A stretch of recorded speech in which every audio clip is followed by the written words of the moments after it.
My name's Lizzie Jarrett. I'm a proud Gumbaynggirr, Bundjalung and Dunghutti sovereign woman who currently benefits on the land of the Gadigal people. Why are we here? We were here tonight to help commemorate and black love to community, to send all the way back to Midland in Western Australia for a young 15-year-old boy named Cassius Turvey, young black boy, beautiful boy at that, who was making his way home from school when he was set upon by a bunch of racist white men who took his life violently. They bashed him with a metal pole. Only one man at the moment has been charged and held, but there are more out there. And the reality of this is what white Australia does to our young children in 2022. The reality of racism that built white Australia is the reason why these white men can go on these vigilante hunts, and the reason why these senior cops can put out statements telling our mothers and telling our black boys that it was his fault, that he was in the wrong place at the wrong time. What an insult to a black mother that's about to bury her son, that is, to come from a head police officer. This is the reality of white Australia today, 2022.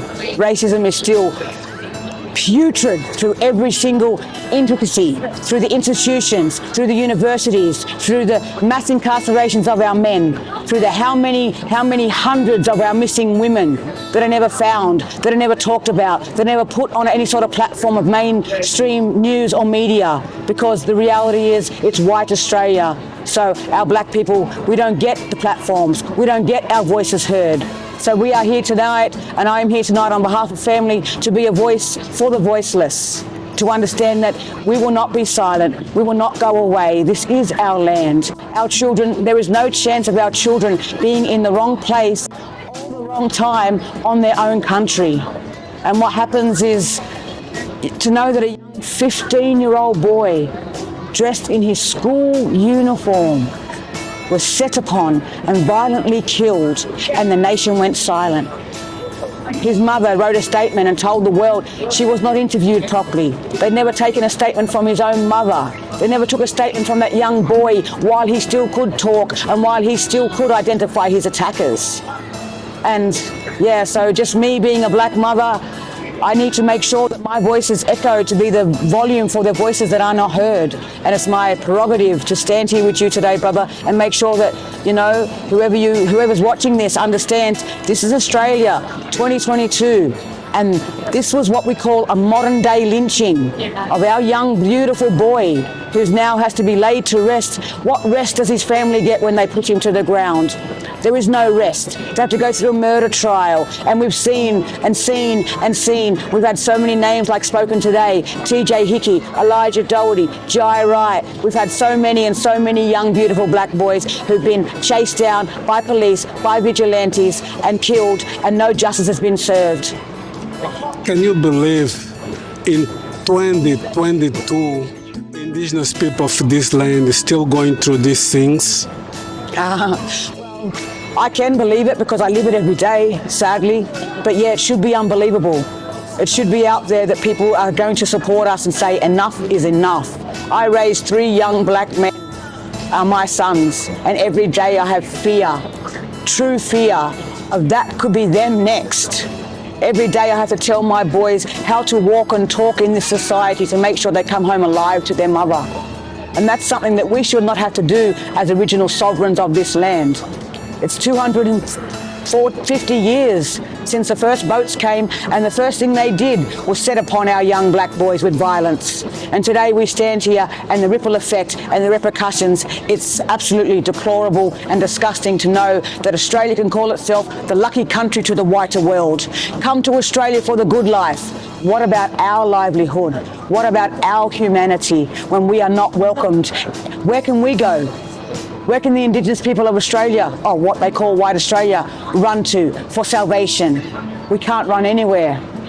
All we can do is run to our own people, run to nights like tonight, and make sure the message is put out there for people to hear and come with us, stand with us. Like, you know, they have the power to vote in these white structures of systems to make sure this sort of stuff should not still be happening. And yet I'm standing here with you, brother, only meeting you tonight, and I'm letting you know it's still happening. And I can guarantee you, sadly, we'll meet again, and it will happen again until we get together and make sure that this atrocity that is called white Australia, that is built on pure white supremacy and racism, is finished. For telling me, my sister, that the Australian that we see, you know, being portrayed as a beautiful Australian is in reality is not. No, hell no. There's no beauty in knowing that a young boy can be murdered on the way home from school for absolutely no reason. There is no beauty in the understanding that structures we stand around right now, the churches represent the racism, how they stole our children, stole our language, steal our culture, steal our land, how we see the climate change of the world in Australia right now. We can't breathe. And yet the white supremacy will still say, it's okay, we'll go and get renewable energy. What is renewable energy? What about renewable life? What about our law, our culture, our song, our self-determination, as I've said, like, you know, so many things that are the parallel to make sure that the truth is out there, that white Australia is still, like, it was the last colonised country to be known, the last part of the Commonwealth. So they knew they had perfected the system. When people say the system is broken, it's not broken. It's working to perfection of how they first came here on their boats with their war guns, with their raping attitude for our women, with their killing attitude for our babies, and it's still relevant right here today as we stand in Town Hall, Sydney. White Australian, even today, then claim that there's no racism in Australia. What's your message to them? Oh, what's my message today? Take off your blindfold.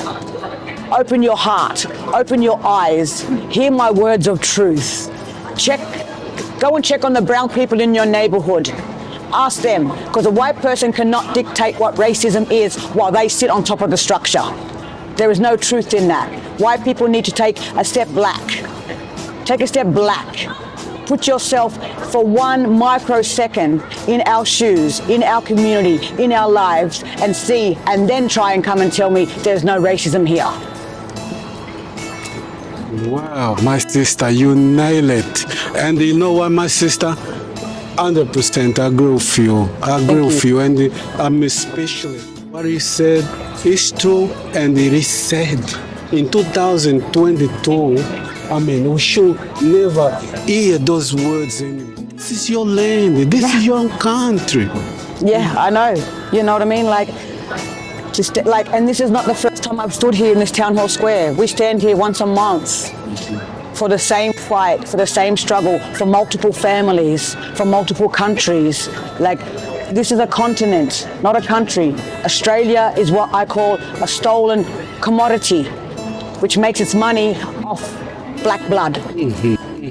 Going back to one thing, you were earlier off camera, you were talking about you lost your identity, your culture, your language. Can you tell a little bit about that? Well, look at me right now. I'm speaking to you a foreign tongue called English.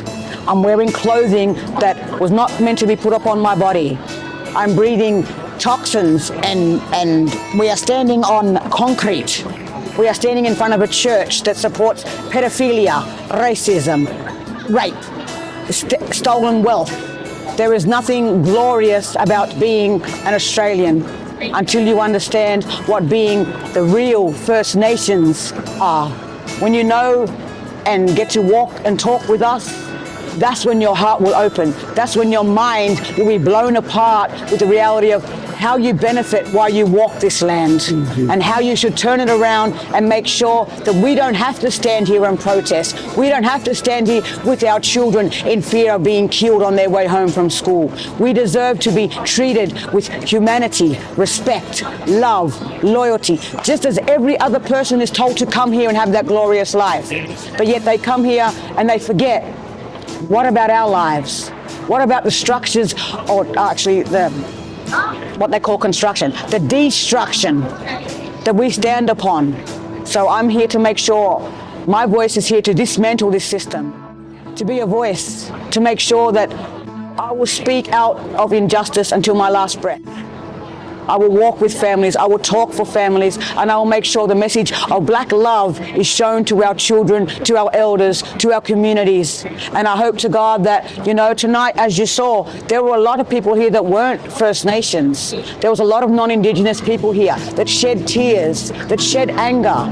If only we can make that ripple effect happen all over the nation, then maybe we can be something to be called a proud Australian country. Until that happens, there's nothing to be proud of.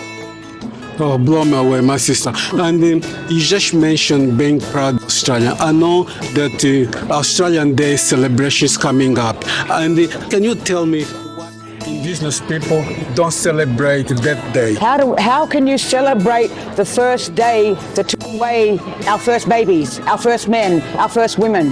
The 26th of January represents what we've been calling out for many years now, a day of mourning.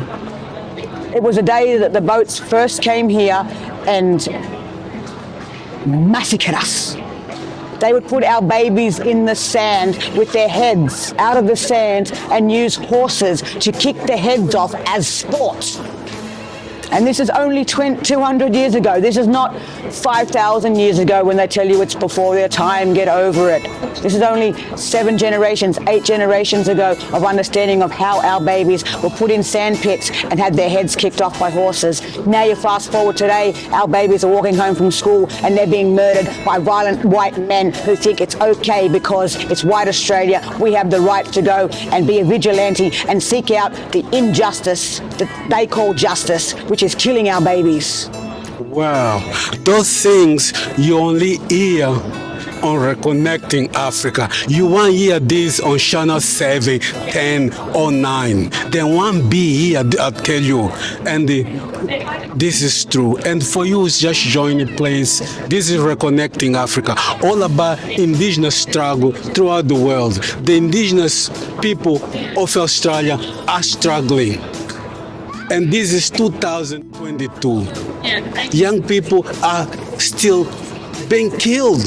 And that's why we saw tonight a lot of Indigenous people. My sister, if there's anything that probably I didn't ask, forgot to mention and maybe just came to your mind, go forward. This is all yours. The world want to know what's really happened in Australia. The main thing I can say is that our children are never in the wrong place, the wrong time.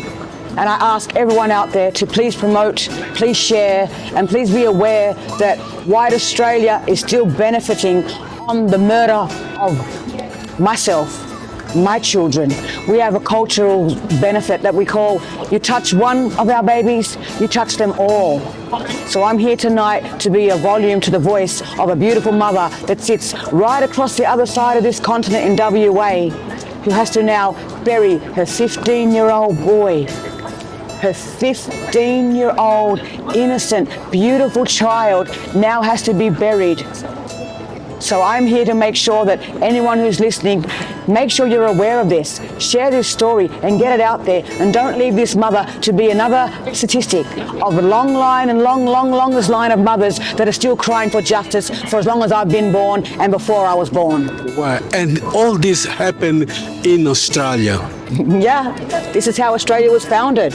It's founded on violence. It's founded on the rhetoric of white racists can come here and destroy and kill and murder and plunder and rape, and nobody does anything about it. So we're here. I'm here to tell you, I'm had enough. I'm sick of it. it hurts me to stand here month after month after month with different family members, with different community, and try and call out to the world to please just let us live. Australia has a new government. Any change? There's like, not really, you know, Labour, Liberal, doesn't matter who they are. If they're a white person, they don't have the heart. They can stand there and, like right now, we have a Labour Prime Minister, Anthony Albanese, who's trying to force his voice to Parliament for Indigenous people. Where is he tonight when the voices were here? If you want to be a voice to Parliament and you want to be a voice for Indigenous people, that man should have been right here beside me to say, hey, let me share that story. Let me have your ears. But no, he refuses. But mind you, he can sit there and try and tell the rest of the 97% of this country to vote for us. We've seen that happen in the referendum in 67. They all voted for our rights. What rights when we can stand here and see a 15-year-old boy still be murdered on his way home from school?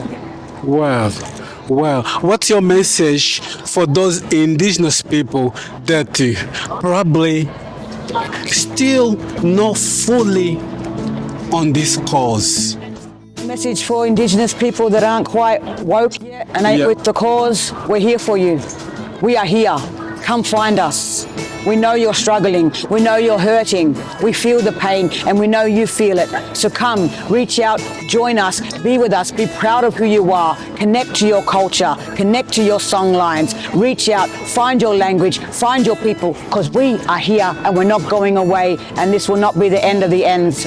Cassius Turvey name will be shouted from the top of the towers to the end of the mountains, down to the rivers, to the oceans. His voice will echo like the many of the young boys of voices and names that have echoed before him, sadly. And as I guarantee, this won't be the last. That's the sad part about it. So if you are an Indigenous person out there and you're not feeling safe and you don't know about what's going on, this is the reason why you're not feeling safe, because you're not on the right side of the politics right now. You need to get back to your roots, get back to your culture, get back to your language, and get black with us. Thank you. Oh, Thank you. wow. Oh. Thank you. You just spoke to Reconnecting Africa, all about Indigenous struggle throughout the world.